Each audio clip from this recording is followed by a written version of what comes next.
నమస్కారం అండి. నా పేరు doctor Sunil Reddy, consultant neuro psychiatrist and sexologist at treatment range hospital KBHB Hyderabad. So ఈ ఎరెక్టైల్ డిస్ఫంక్షన్ నాకు ఎంత సివియర్గా ఉంది అనేది చాలామంది నన్ను అడుగుతున్న ప్రశ్న. బేసికలీ ఈ సివియారిటీని మనం వాళ్ళ సిమ్టమ్స్ని బట్టి కేటగరైజ్ చేయొచ్చు. అసలు ఎరెక్టైల్ డిస్ఫంక్షన్ అంటే ఏంటి?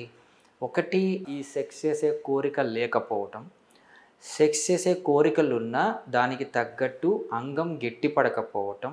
ఒకవేళ సెక్షువల్ కోరికలు ఉండి, సెక్స్ చేయాలన్న కోరికలు ఉండి అంగం స్తంభించి లోపల పెట్టడే అంత, అంటే కాయిటస్ చేసే అంత, అంటే సెక్షువల్ యాక్ట్ని కంప్లీట్ చేసే అంత గట్టిపడకపోవటం. సెక్స్ కోరికలు ఉండి అంగం స్తంభించి లోపల పెట్టగలిగిన త్వరగా మెత్తబడిపోవటం. వీటిని అన్నింటినీ కూడా ఎరెక్టైల్ డిస్ఫంక్షన్ అంటాం. సో ఇది సివియారిటీ ఎలా చెప్తాం? ఒక్కొక్కళ్ళకి ఒక్కొక్క విధంగా. అంటే కొన్నిసార్లు వాళ్ళకి అంగం స్తంభిస్తుంది బాగానే, బట్ సెక్షువల్ యాక్ట్ కంప్లీట్ చేయలేరు, మెత్తగా అయిపోతుంది. సో వీళ్ళకి మైల్డ్ కింద కేటగరైజ్ చేయొచ్చు. అంటే అసలు సెక్షువల్ కోరికలు లేకపోవడం, సెక్షువల్ కోరికలు తగ్గట్టు అంగం స్తంభించకపోవటం, మెత్తగానే ఉండటాన్ని సివియర్ కింద కేటగరైజ్ చేస్తారు. అంగం అప్పుడప్పుడు స్తంభించటం, లోపల పెట్టలేకపోవడాన్ని మైల్డ్ కింద కేటగరైజ్ చేస్తారు. ఆర్ అసలు అంగం స్తంభిస్తుంది, ఈవెన్ లోపల కూడా పెడతారు, సెక్షువల్ యాక్ట్ కంప్లీట్ కాకముందే, అంటే ఎజాక్యులేషన్ కాకముందే మెత్తబడిపోవటం. సో దీన్ని మైల్డ్ కింద కన్సిడర్ చేస్తారు.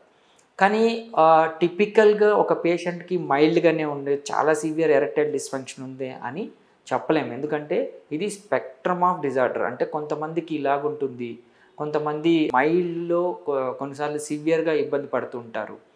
సో అలాగా కేటగరైజ్ చేసి వాళ్ళకి ట్రీట్మెంట్ ఇవ్వడం కాదు. బేసికలీ వీళ్ళకి రక్త ప్రసరణలో ఇబ్బంది వల్ల ఇలాంటి ఇష్యూస్ జరుగుతూ ఉంటాయి. దాన్ని ఈజీగా కరెక్ట్ చేసుకోవచ్చు. మైల్డ్ ఉందా, సివియర్ ఉందా, దానికి తగ్గట్టు ట్రీట్మెంట్ అనేది బేసికలీ ప్రోటోకాల్ ఫాలో అవటం వల్ల మెడికేషన్స్ పెట్టడము, దానికి తగ్గట్టు మళ్ళీ ట్రీట్మెంట్ ఇవ్వటం కాదు. బేసికలీ వాళ్ళకి ఎటువంటి సైడ్ ఎఫెక్ట్స్ లేకుండా మనం ఈ షాక్ వేవ్ థెరపీ ఇవ్వడం వల్ల మైల్డ్ టు సివియర్ కూడా వీళ్ళని రివైవ్ చేయొచ్చు. కాకపోతే సివియర్గా, అంటే అసలు అంగం స్తంభించడం లేదు అన్న వాళ్ళకి shock wave therapy along with medications ఇవ్వడం జరుగుతుంది. ఒకవేళ ఈ shock wave therapy plus medications పెట్టి అప్పటికి రెస్పాండ్ కాకపోతే వాళ్ళకి next advises like P shots ఇవ్వటం కానివ్వండి, పెన్నియల్ ఇంప్లాంట్స్ పెట్టడం కానివ్వండి, ఇలాంటి వాళ్ళకి ఇబ్బంది కాకుండా సెక్షువల్ యాక్ట్ కంప్లీట్ చేసేందుకు మనం ఇట్లాంటి మెథడ్స్ కూడా ఫాలోస్. కానీ ప్రోటోకాల్ ప్రకారం ఫస్ట్ వాళ్ళకి ఎటువంటి సైడ్ ఎఫెక్ట్స్ లేని ట్రీట్మెంట్ ఇవ్వడం అనేది జరుగుతుంది.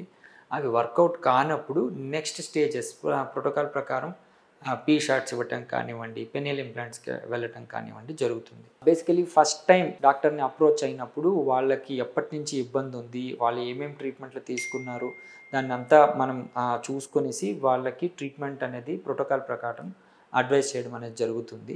సో దీన్ని యూస్ చేసుకోగలరు. Thank you.